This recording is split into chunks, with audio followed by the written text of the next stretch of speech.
Hello there, welcome to Genesis Models. My name's Bob Waldron and this is the Genesis Models show, 19th of June 2015. We're in HMS Victory Week, which means I've been working on HMS Victory here.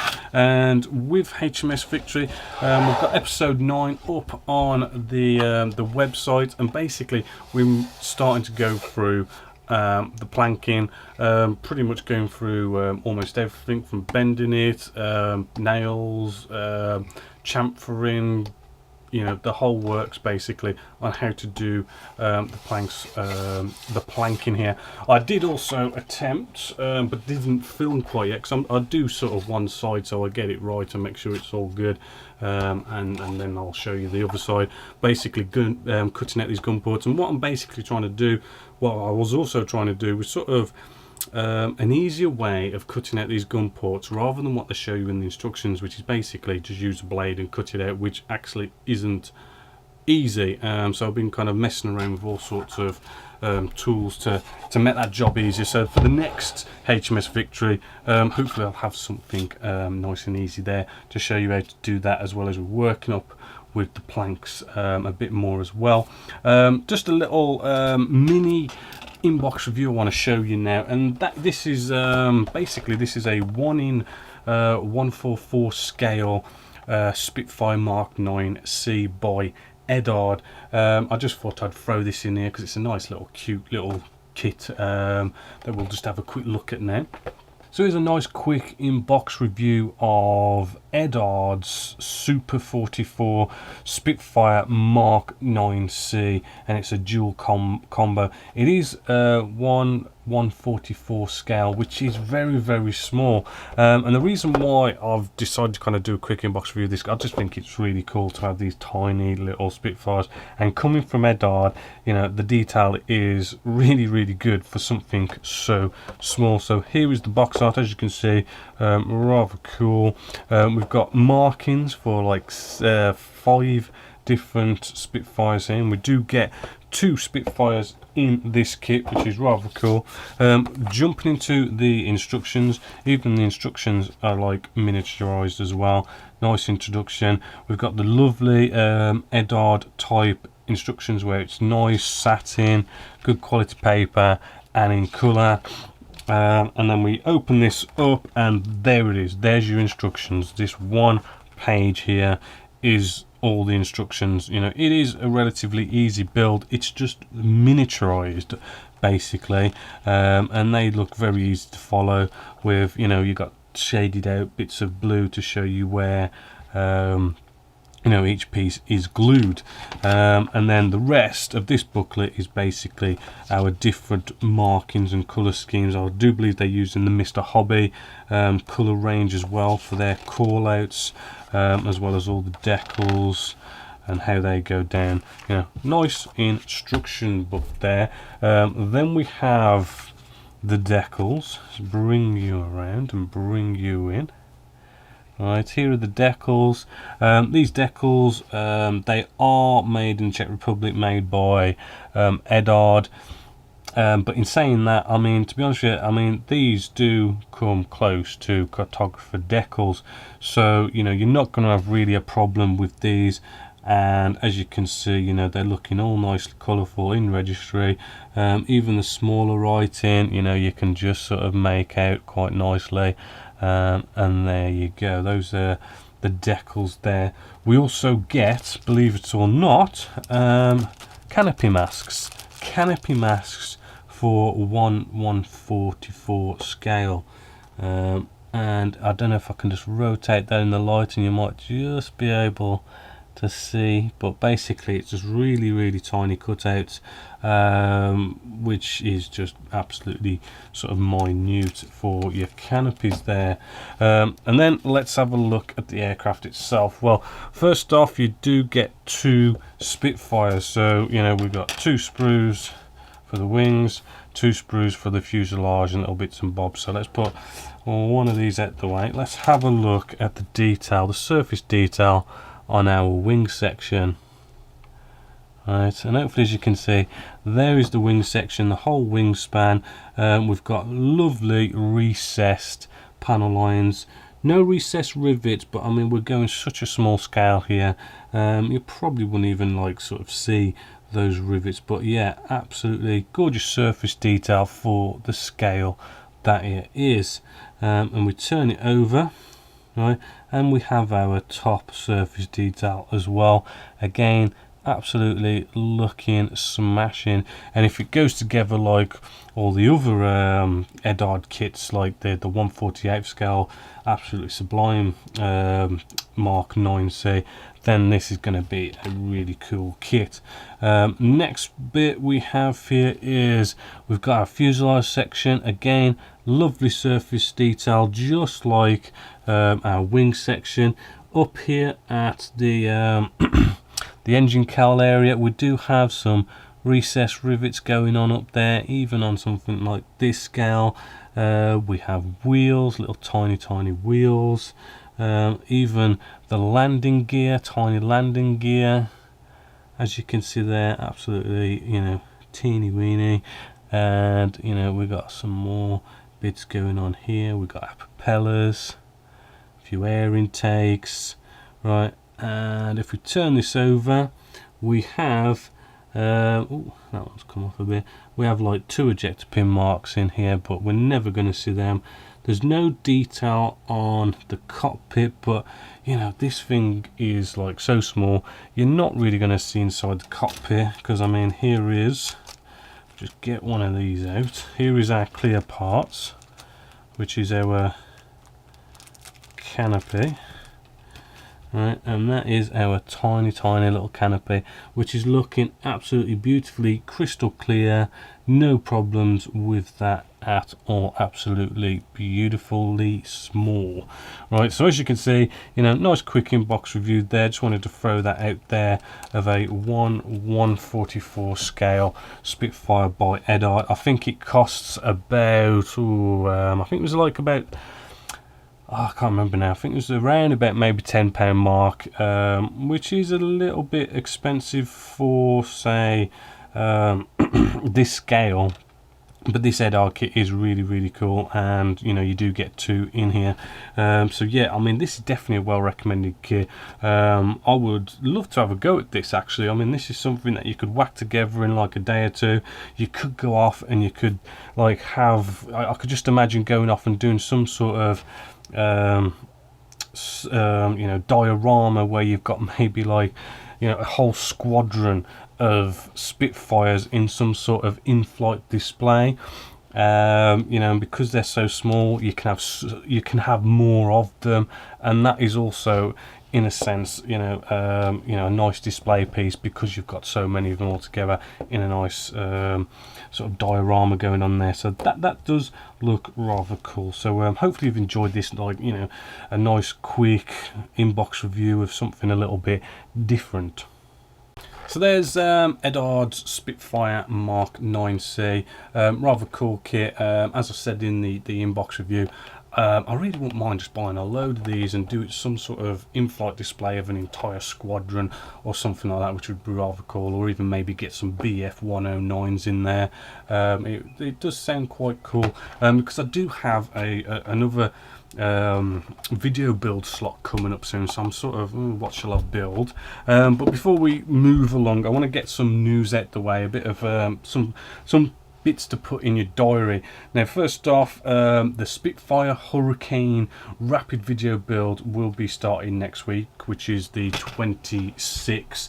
And just to show you, here we have the ready for battle 1/48 scale. It's like a Battle of Britain thing going on here, and basically what we have in here is the Hulk Hurricane, that new release that's come out, and the inbox review I did just a little bit back.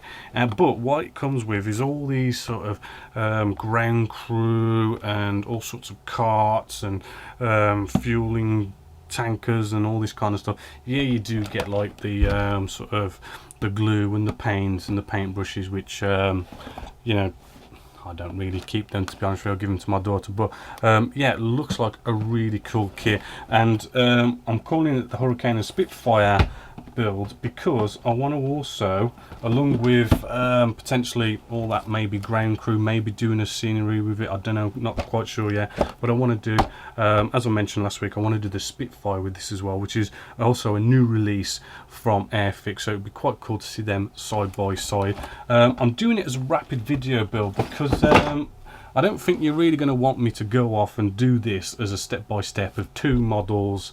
You know, I don't want to be showing you step-by-step how to do one cockpit and then show you the other cockpit. You know, I think that might get a bit boring, so if I go rapid with it, I can sort of really touch base quickly on each model and hopefully keep it flowing quite nicely. Next up is as well, the World War II bomber group build comes to an end on the 2nd of July. Now, I've been looking at what builds have finished, and not many of you finished actually. I mean, there's like almost 30 of you who have entered and are still building and building some cracking models, but actually only 2 of you have actually finished, which is a little bit of a shame. So that is supposed to come to an end on the 2nd, right? But this is where I want your feedback, because I'm kind of thinking if there's only 2 of you that finished and it stays that way, it's going to be well, let's just face it, there's more prizes than there is people who finish, so it's not going to work that well. So I want your guys' feedback. If you feel like you could do with another month to get your models finished, I am more than willing to go off and increase the World War II bomber group build by an extra month, just so you guys can get finished and get your work out in the final reveal section. But you know, give me a feedback, let me know if you think that's right, wrong, or whatever. I just feel that, you know, we should get more people actually finishing that. The other thing is the Friday the 3rd of July show, I'm going to be announcing the competition winner for our Hawker Hurricane here. That's up for the competition at the moment, and then the following week, the 10th of July, will be the new competition announcement. Following week after that, which will be the 17th of July show, will be the group build winners. This is where I'm going to be announcing, you know, who are the winners of the World War II bomber group build. However, you know, don't take that as, you know, written in stone, because as I say, you know, I might be extending the World War II bomber group build by an extra month, so you know, don't take that as a definite. Week after that, 24th of July, is going to be announcing what's going to be the next group build here at Genessis-Models. Now, you may have noticed that on the forum I've reopened the group build proposal section. You know, deleted all the old ones, and it's all a nice fresh start. And a lot of you have already started posting, you know, what kind of group build you want to see next, and you've been voting. But you know, get in there. If you don't know that it's open, go in there, start making your proposals, start voting. You know, what do you want the next group build here at Genessis-Models to be? And what I'll basically do is on the 24th of July, I will announce which proposal has the most votes, and that is going to be what we will be building for the next group build. And then the following week later, which will be the 31st of July, basically the new group build will start then, right? So you've got a week from the announcement to the start to get your kits ready and sorted to get started on the 31st of July. Also, the week after that, which will be the first week of August, I'm going to be going on holiday for just about a week, which will be nice for me. And what I'll probably do is, you know, rustle together a few extra episodes for the 31st of July show, just to make up for the following week I'll be on holiday. So there won't be no show or any releases or anything like that. So hopefully that'll make up for that. Also, next up is a inbox review. Now, I decided to kind of try something a bit different, because I know a few of you have actually said, you know, I'd like to see you do other things. I'd like to see you do different scales and everything. So I have sort of gone off, as you can see. I mean, you know, a 1 in 144 scale, and then we've got a 124 scale, 1 in 24 scale. Toyota Celica GT4, a really cool car, which I really do love. It's like, you you know, I used to own one, and yeah, I've just loved it, and I wouldn't mind building it. Now I've done an inbox review of this for you to see now, so let's take a look.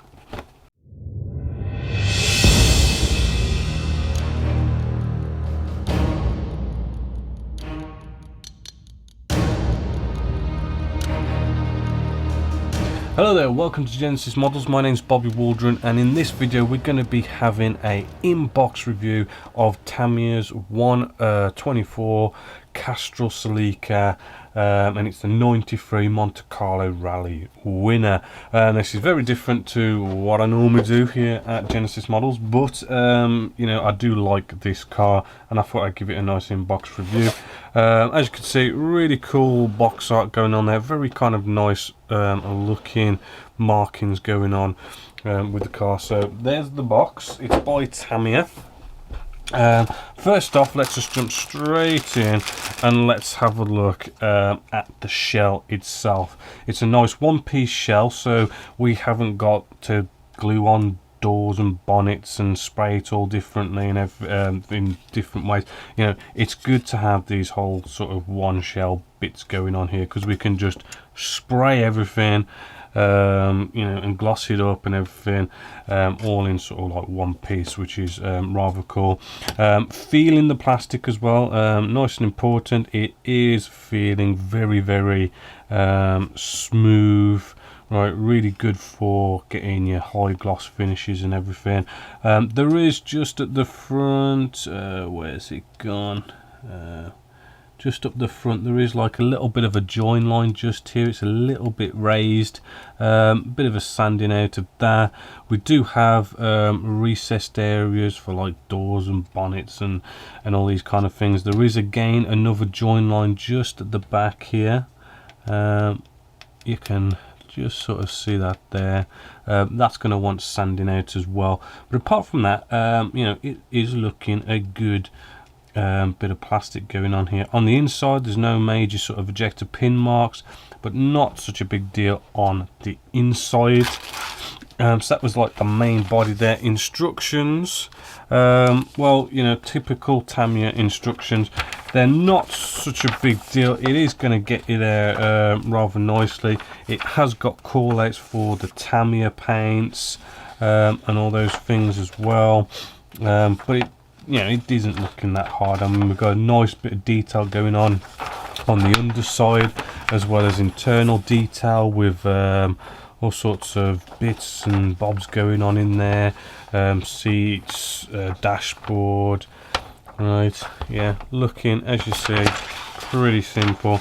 There is going to be a fair bit of decaling going on with this, getting all those kind of patterns going on, which isn't going to be really easy going on there. But as you can see from the instructions, you know, it does get you there. They're not really that hard. Right, Tamiya's normally good for that. We've got two lots of decals going on here. We have our first lot, which is basically just writing that goes on our tyres and that sort of thing to jazz them up rather nice there. Second set of decals. Right, now these are the fancy ones, so let's get you looking at these. In fact, let's get them the right way around. Right, these decals, they are made by Tamiya. Tamiya aren't the best for kind of doing decals. They do sort of, they're okay, you know, they're definitely not the best, and definitely not the worst as well, to be honest. But yeah, as you can see, we've got lots of you know, good colours going on here. It's all in registry. You know, I'm not seeing any major problems. It's just, you know, I find Tamiya decals are a little bit thick, and you really sort of have to hit it with some solutions. We do also have like dashboard display sort of bits going on here for our decals. We've also got our seat belts as decals, which, you know, maybe, you know, you might want to do a bit of scratch building, or I'm not sure if you can get some aftermarket parts to sort of you know, kind of get that jazzed up, but actually scratch building probably wouldn't hurt. So there's the decals. They do look rather good. You do get with this, we have nice rubber tires. hopefully, as you can see there, you've got 5 of them because there's a nice spare in the back. There's a bit of mesh here as well, just for the front there, which is a nice touch. And then we also have clear parts, right? Which is kind of cool because our clear parts do come. All our windows is just like one piece going all the way around. Just at the back, you can see the rear window heaters. Just seeing, I don't know if you can just catch that, but you've got lots of these little lines going across there for those heated. There you go, you can probably see that a little bit better now. So that's like a rather nice touch. It is looking very clear. Shouldn't have any problems. Maybe a little bit of a polish up, depending on how you want to go about with your card. You want to have it in sort of like a rally, dirty kind of manner, so you don't really have to worry about how shiny and clean your windows are, or if you want to have it a bit of a showboat, you know, just a nice little polish up. And these should be fine there. And there's a bunch of other sort of lights and everything going on there as well. Moving on to, which is our we've got a grey plastic going on here, and this is all sorts of sort of internal detail and everything. So starting off, we have the underside of the vehicle. As you can see, we've got detail going on in there. And there's going to be lots of different parts that are going to glue onto this and get that looking rather detailed. Our brake calipers and brake discs, in all honesty, they're not looking that brilliant. I mean, maybe a bit of scratch building around there, but nothing to write home about. And then we've got all sorts of sort of underside detail, which, I mean, looking at all this, I mean, when was this made? This was originally first released in 1989, so it is a bit of an old kit. And for an old kit, yeah, you know, the flash on this is absolutely, you know, stunning still. We haven't really got any flash going on. It's had dashboard, not much in the lines of detail going on. We do get to put the decals on here.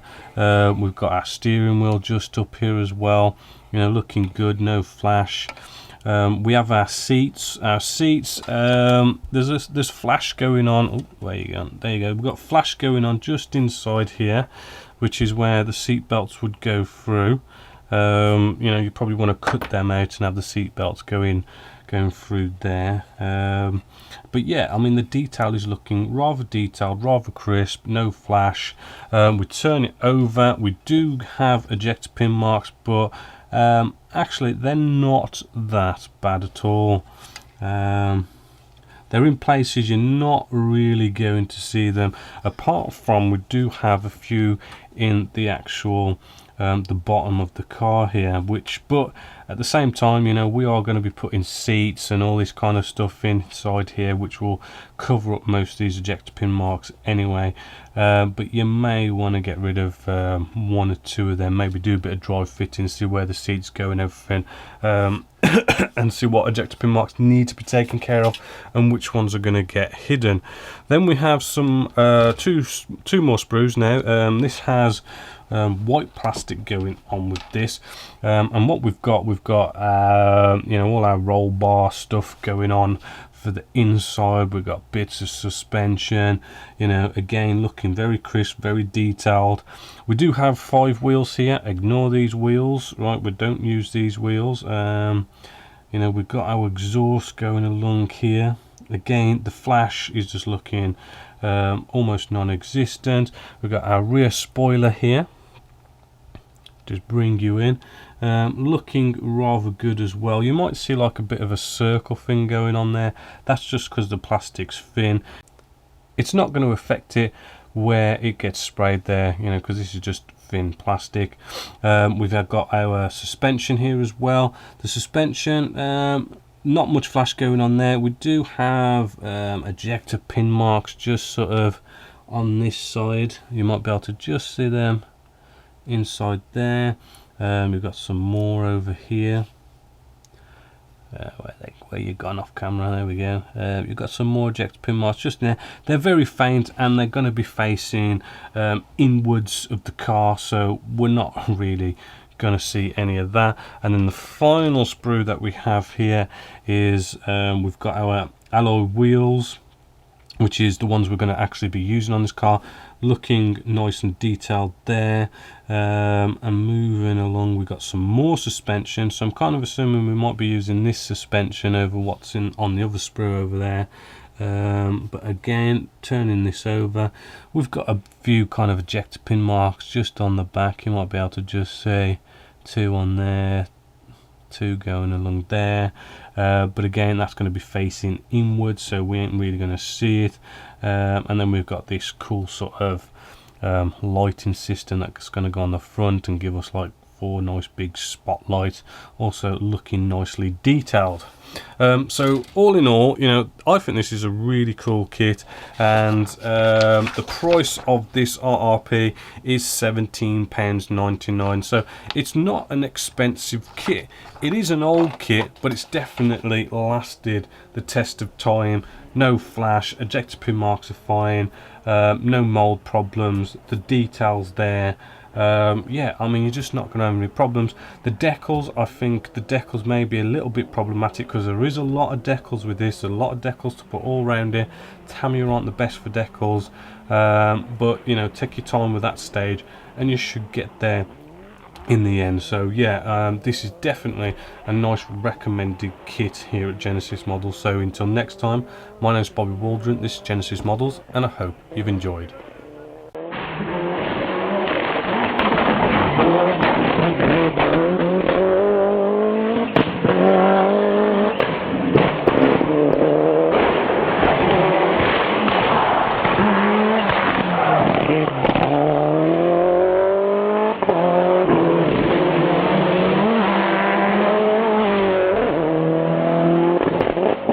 Levantado de 2 ruedas, un trompo bien, se ha levantado 2 ruedas a punto va. So that's our Toyota Celica there by Tamiya 1/24 scale. Now that kind of brings me to, you know, the M4, as you know, is coming to an end, and you know, I'm going to be starting a new video build after that one, and I'm still kind of like, what should I build? You know, there's been suggestions of doing the A10 Thunderbolt 1/48 scale, and that was by Hobby Boss, I do believe. I do like the look of doing that one, but I mean, really, you know, I've just shown you the Toyota Celica. You know, maybe you want to see cars, maybe you want to see something different. I've got up there the HMS, what is it, the Type 23 destroyer, the Type 23 frigate by Trumpeter 1/350 scale. So I mean, you know, if you want me to kind of stick with aircraft, that's fine. You know, World War II, modern, doesn't really matter. But you know, I just want to see if you want me to sort of, you know, touch into other areas like cars, ships, maybe helicopters. You know, if you want to see that, or don't, you know, let me know if you don't want to see that and you want to keep seeing aircraft, because you know, Genesis Models is mainly sort of doing those aircraft. So you know, just let me know. Nice bit of feedback will help a lot. Also, questions and answers, you know, remember, you know, put your questions and your questions in the questions and answer section on the forum, and I will, you know, do my best in one of the shows to, you know, basically answer your questions. So next week we have it is Hurricane and Spitfire week next week, which is going to be the first, and so I'm going to be getting on with that after I've edited all this up and thrown it up and everything. So you know, I am looking forward to starting that. Hopefully you're going to be looking forward to seeing that as well. So sadly, that is it for this week. So until next week, which is what is next week? I forgot what date it was, but yeah, next week, next Friday, we'll have our Hurricane and Spitfire week. So until next time, I'm just going to leave you with some pictures of what you guys have been getting up to here at Genesis Models. So until next time, my name's Bobby Waldron, this is Genesis Models, and I hope you've enjoyed.